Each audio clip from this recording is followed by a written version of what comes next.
Ladies and gentlemen, this is Candace Jarvis of Chat and Change Counseling Services. This is a channel where I talk to you about mental health issues affecting our community, and that community being the Black community.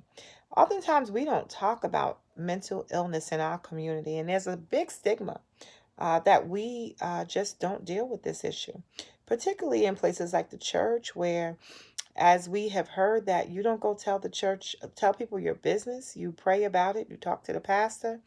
You pray even harder. And unfortunately, those are the kind of things that cause people not to deal with their mental illness because sometimes they think that maybe they're not saved enough or maybe they're not praying enough. Maybe God doesn't love them enough.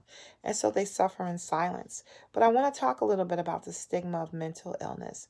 In our communities, we tend to have this syndrome of superwoman or strong Black woman. And so that means that when we're going through very difficult times, there's an expectation in society that we can handle it on our own. That's not true. That's misinformation, and that causes us to be sick emotionally. There's also for Black men this issue of it's not okay to be vulnerable or have feelings or sad feelings. And so oftentimes Black men struggle with difficult issues just like everybody else, but afraid to get help for it because they'll be considered weak.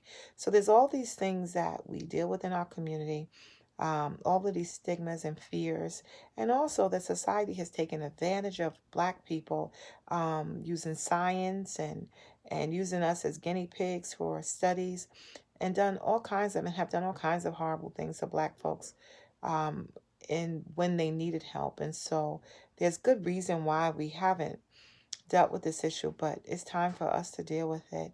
Actually, dealing with your mental health is actually a strength. It's not a weakness. So let's get into some counseling. Let's start talking about these things and come back to this channel where I'll be talking about some real mental health issues and helping you live your best life. Take care.